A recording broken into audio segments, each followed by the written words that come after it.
Hello and welcome to Dear Franny, the podcast of uncommon conversations about love.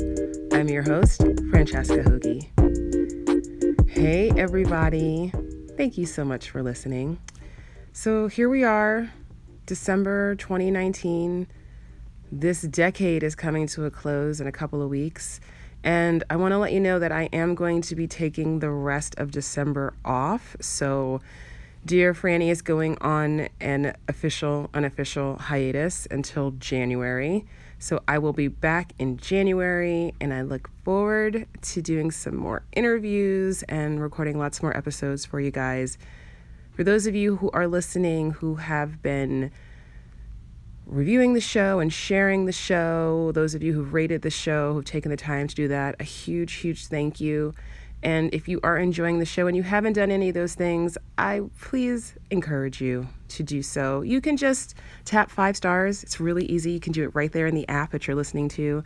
You can, if there's an episode that you really think is awesome and maybe there's someone in your life who could benefit from hearing it, please just go ahead and share that episode. It all helps. It all helps with the visibility of Dear Franny, helps people to find the show. So if you listen to podcasts, I know you hear these kinds of, I was going to say please, but please sounds so desperate, like please share my show,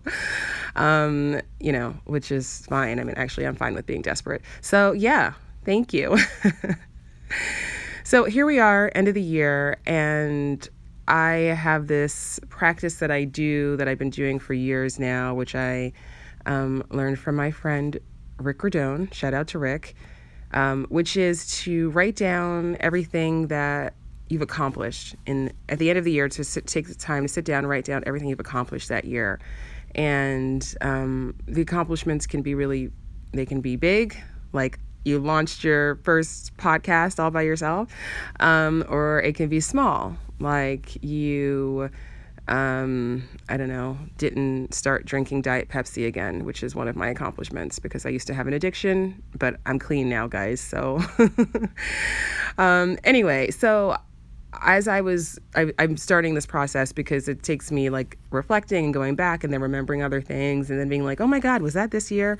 Because time is such a blur for me, and it probably is for you too, because I feel like it is for most people, but I don't know, man. Every year I just get more and more like, what do you mean it's this? Like, I can't believe it's December. I can't believe that Christmas is next week. I can't believe that 2020 is just a couple of weeks away.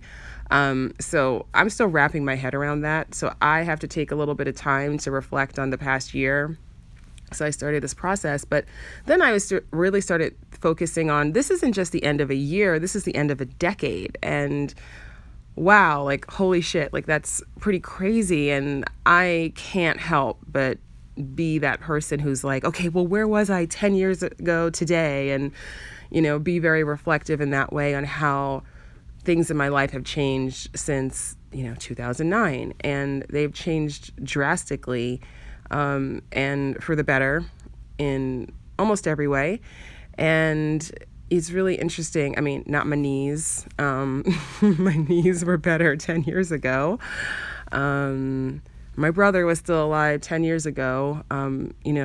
Things change, and a lot of that change is very welcome and change that I sought out. And some of those changes are things that I didn't. And that's just the part of being human. But anyway, looking back at, the past decade, and yes, accomplishments, sure, that's always a great thing to do. But also, I was really specifically thinking about love, and specifically thinking about how much my romantic life has changed over the past decade, and the different phases that I've been through over the past decade. And, 10 years ago, I was still practicing law.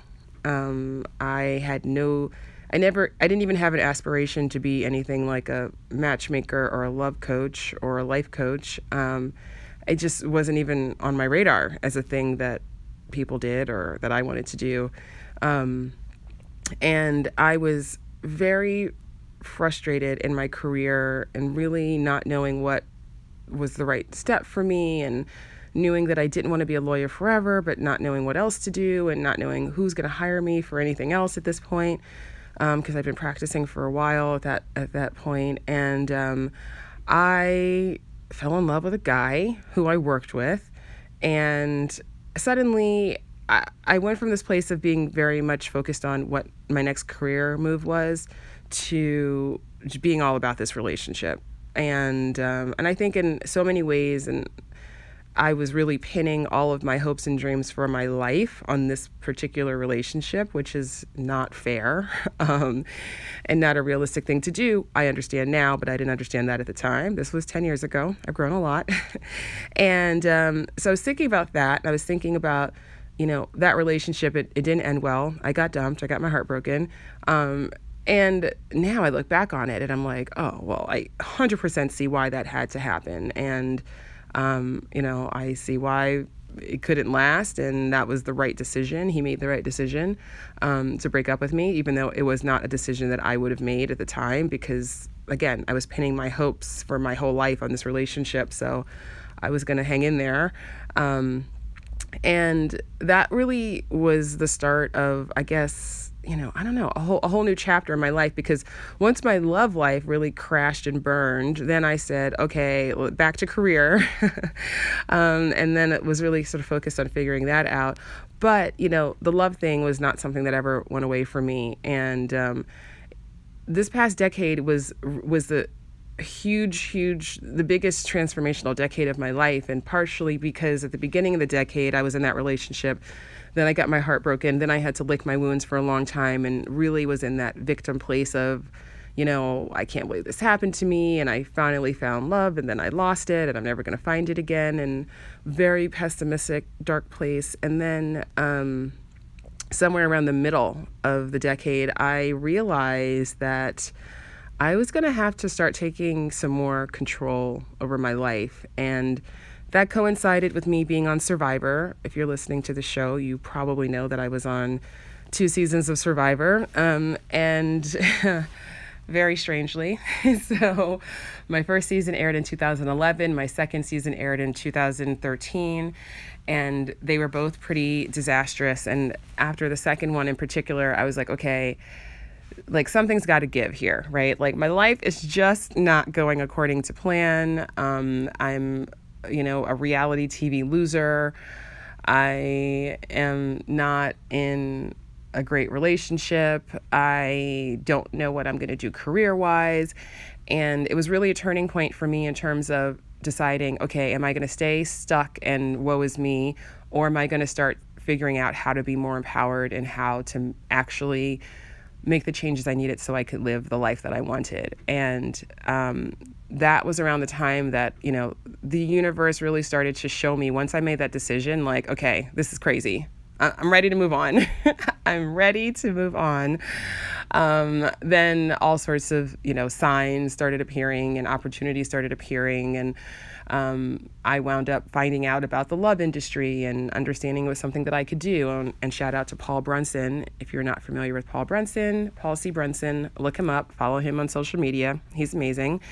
And he was the one who showed me that it was possible for me to actually have a career in the love industry and has been a great mentor to me. And once I started in the love industry, I was in a relationship at the time. This is not the guy who broke my heart. This is another one, and who also broke up with me, for the record. I've been broken up with a lot. But anyway, these guys, they had more courage than I did.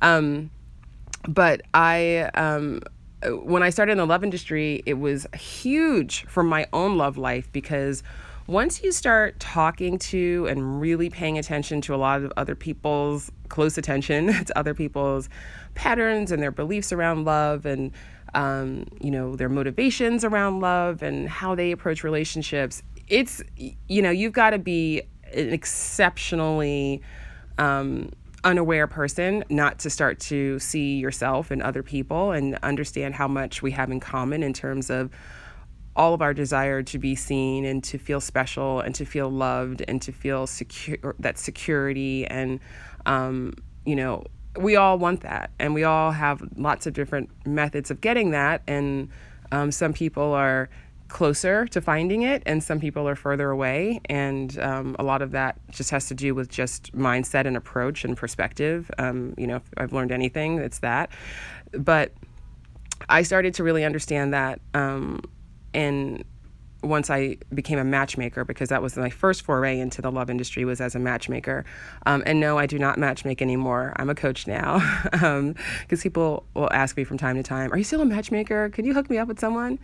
And I tell them, I can help you to be your own matchmaker, because that's what I do now. It's much more effective, and it's better. The skills that you develop in learning how to be your own matchmaker are the same skills that you need to learn how to make a relationship work. So it's better, honestly, in my opinion, to have a coach than a matchmaker. But I digress, which is why I switched to coaching. And as I grew deeper in my coaching practice, my own love life improved, and I owe a huge debt of gratitude to all of my clients, because I've learned so much from all of them. I really have.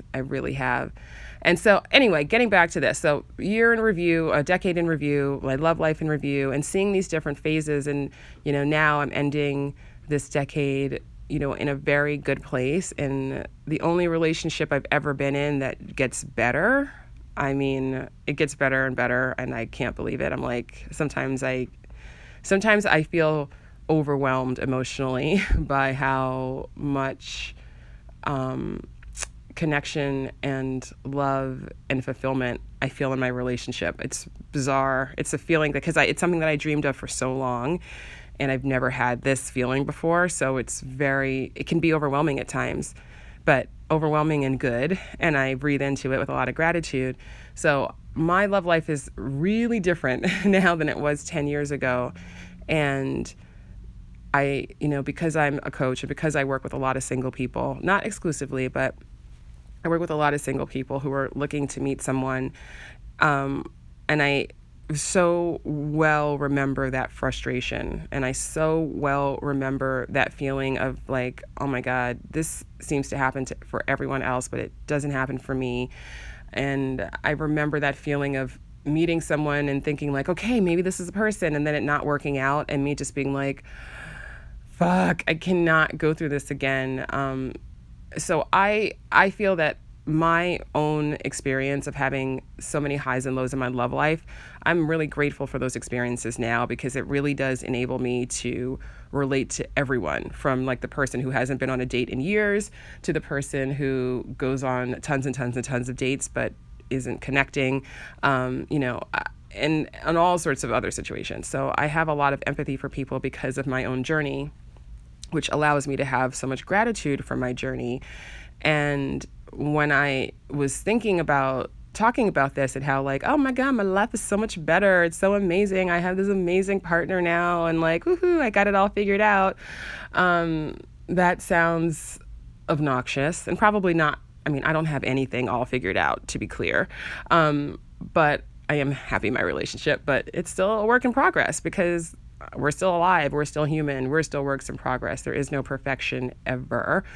When I interviewed Winter Mitchell-Rohrbaugh a couple months ago, she said something in that interview that I loved. She said she hates the term relationship goals, because you never know what's going on between two people in a relationship. And it's so true. I mean, people, there are people in your life who you're looking at them from the outside thinking they got it all, and if you knew what was going on inside, you would not feel the same way.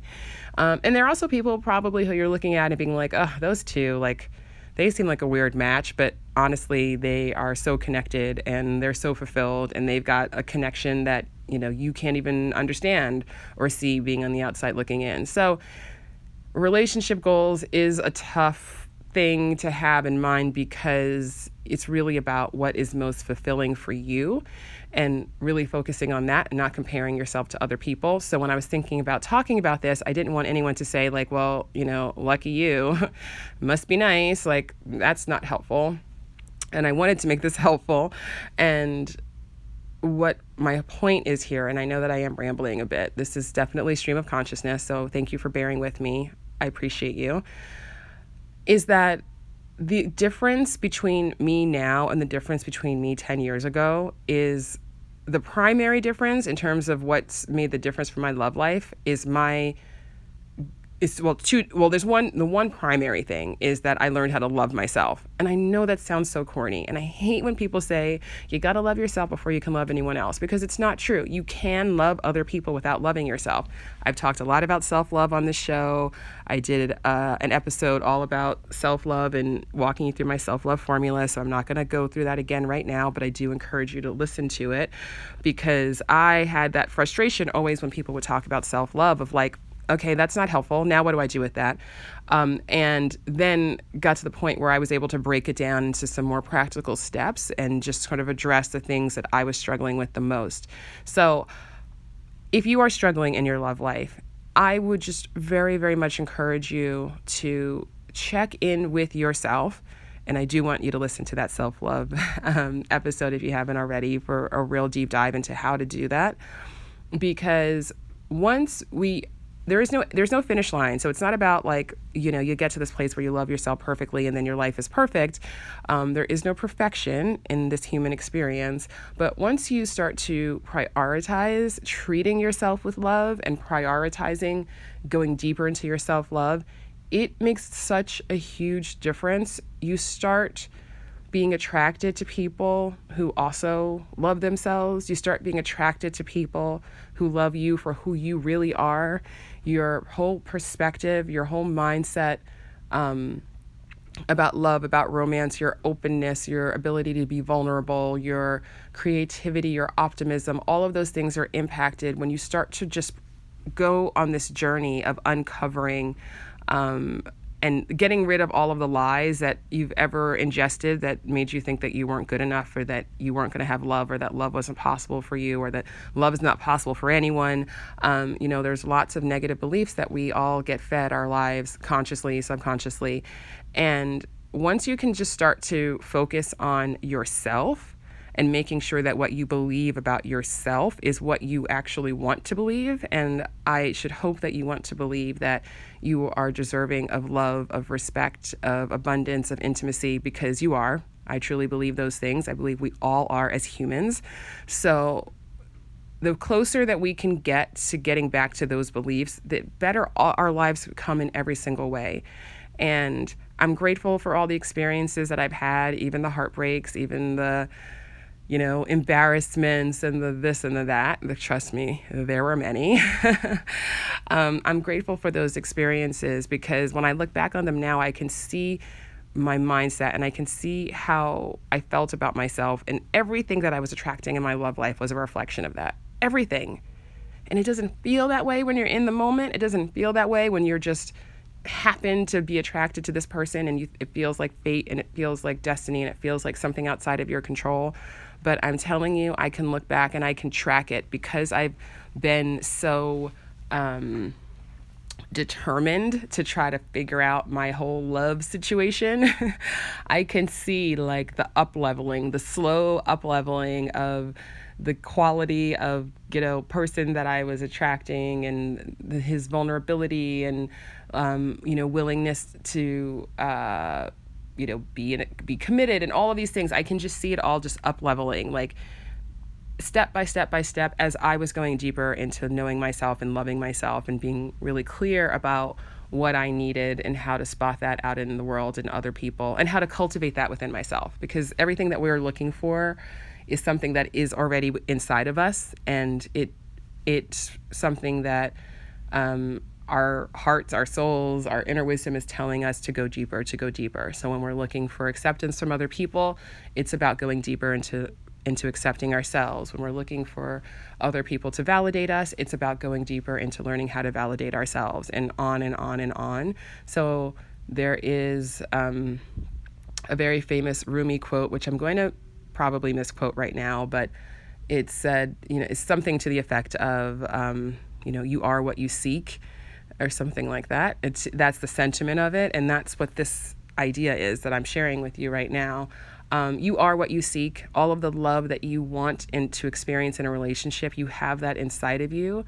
And as we close out 2019, as we close out this first season of Dear Franny, as we close out this first decade of the 21st century, I want to send you a heartfelt message that the love that you are seeking is inside of you. The connection that you are seeking is inside of you. It is possible for you. It is available for you. It is available to us all. Your only job is to clear any of the barriers that are standing between you and having that, and going into your self-love, developing those muscles, right? And that practice of loving yourself, remembering that love is a verb. So we can treat ourselves with love. We can choose that, even if we're not feeling it all the way at the moment, just yet. The more we treat ourselves with love, the more we feel love towards ourselves. So it's just feeds each other in a beautiful, virtuous cycle. And that is what I wish for you. I wish for you more love.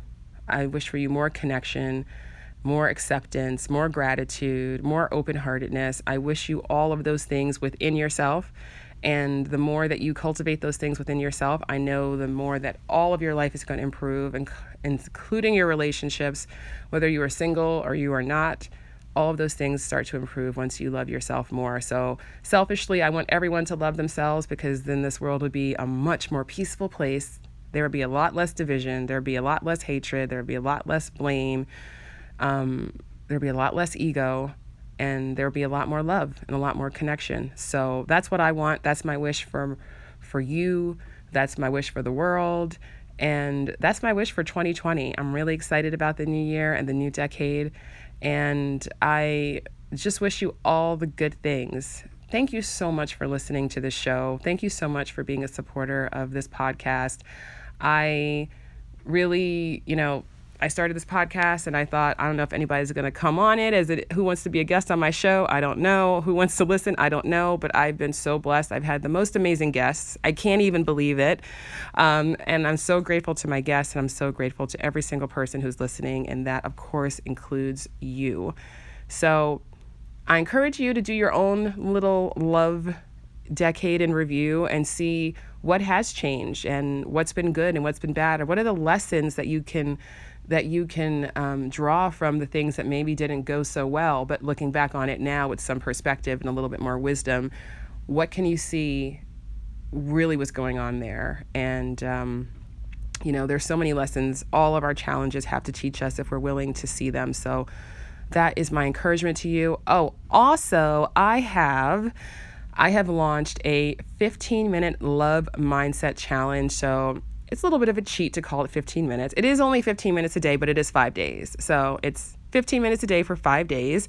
It's a love mindset challenge, and it's totally free. You can sign up. There'll be a link to it in the show notes. If you follow me on Instagram or Twitter, I'm at Dear Franny on all social media, also Facebook. You can also get links to the challenge there. And the challenge is to help you to start 2020 with a mindset that is open and positive and optimistic, where you're going deeper into this love and this acceptance and all this gratitude and all these things that I've been talking about.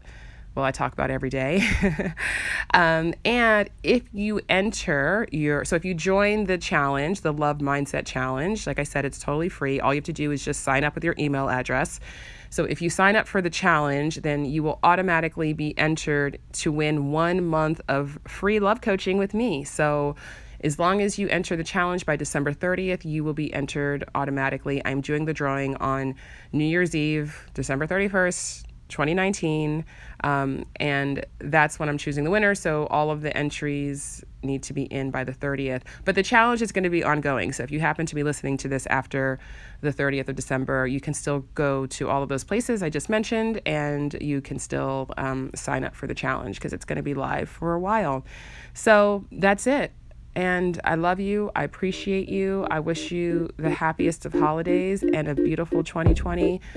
Thank you for listening. Stay in touch with me on all social media at Dear Franny, and the podcast at Dear Franny Podcast. Wherever you are in the world, I appreciate you and don't take for granted that you are spending some of your precious time with me. And I thank you for that. Goodbye. See you next decade.